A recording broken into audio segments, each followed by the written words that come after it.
ರೀತಿಯಿಂದ ಅವ್ರ ಜೊತೆಗೆ ಇರಬೇಕಾಗ್ಯದ. ಸಾಕಿಲ್ಲ, ಸಾಕಷ್ಟು ಜಗಳ ಆಡಿದ್ದೀವಿ, ಹಿಂದೂ ಮುಸ್ಲಿಮು ಕ್ರಿಶ್ಚಿಯನ್ನು ಮತ್ತದು ಅಂತೇಳಿ. ಇನ್ನು ಸಾಕಿಲ್ಲ, ದೇಶದ ಸಲುವಾಗಿ ನಮ್ಮ ಸಲುವಾಗಿ ನಾವು ಮುಂದೆ ಹೋಗುವಂಥ ಒಂದು ಪ್ರಸಂಗ ಇವತ್ತು ಬಂದದ.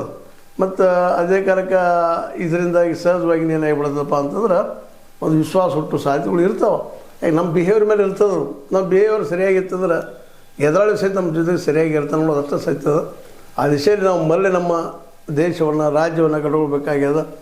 ಇಂಥ ಸಂದರ್ಭದಲ್ಲಿ ಭಿನ್ನ ಮತಗಳು ಮತ್ತೇನೋ ಬೇಕಾಗಿಲ್ಲ ನಮ್ಮ ನಡಕ್ಕೆ ಅನ್ನುವಂಥ ಮಾತನ್ನು ಈ ಸಂದರ್ಭದಲ್ಲಿ ಹೇಳ್ತಾ, ಅದರ ಜೊತೆಗೆ ಏನಪ್ಪ ಅಂತಂದ್ರೆ ಈ ವಿದೇಶಗಳಿಗೂ ಸಹಿತ ಅಲ್ಲೂ ಸಹಿತ ನಾವು ಜನರ ಮನಸ್ಸನ್ನು ಗೆಲ್ಲುವ ಸಲುವಾಗಿ ಪ್ರಯತ್ನ ಮಾಡಿ ಒಂದು ಒಳ್ಳೊಳ್ಳೆ ಮೆಸೇಜ್ ಕಳಿಸೋಣ ಅನ್ನುವಂಥ ಮಾತನ್ನು ಹೇಳ್ತಾ ಅದಕ್ಕಿಂತ ಮುಖ್ಯವಾಗಿ ನಾವೆಲ್ಲರೂ ಮೊದಲ ಏನಪ್ಪ ಸರ್ವಧರ್ಮಗಳನ್ನ ಸಹಿಷ್ಣುಗಳಾಗೋಣ. ನಾವು ಎಲ್ಲರೂ ಸಹನ ಮಾಡೋಣ.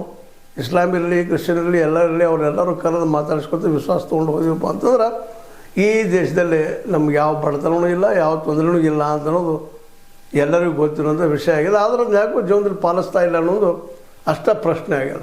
ಏನೂ ಆಗಲಿ, ಒಟ್ಟಾರೆಯಾಗಿ ಮೋದಿಯವರು ಅಂತೂ ಇಂತೂ ಕೊನೆಗಾದರು, ಅದು ಇಲೆಕ್ಷನ್ ಸಲುವಾಗಿ ಹೋದರೂ ಇಲ್ಲೋ ಬೇರೆ ವಿಷಯ.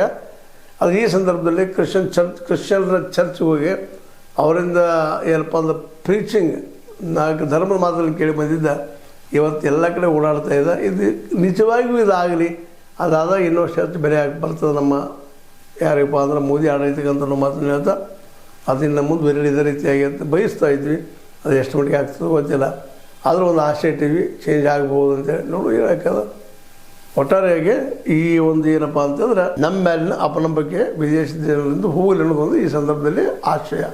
ಅದಕ್ಕೆ ತಕ್ಕಂಗೆ ನಮ್ಮ ಜನ ಸ್ಪಂದಿಸಲಿ ಅಂತ ಮತ್ತೆ ಹೇಳ್ತಾ ನಿಮಗೆ ಲೈಕ್ ಆಗಿರೋದು ಲೈಕ್ ಮಾಡಿ ಶೇರ್ ಮಾಡಿ ಕಮೆಂಟ್ ಮಾಡಿ ಜೊತೆಗೆ ಸಬ್ಸ್ಕ್ರೈಬ್ ನಿಲ್ಲಿಸ್ಕೊಂಡು S60 ನ್ಯೂಸ್ ಅರ್ಥ ಸಿದ್ದರಾಮಯ್ಯ ಸತ್ಯದ ಕೈಗಂಡಿ ವಂದನೆಗಳು.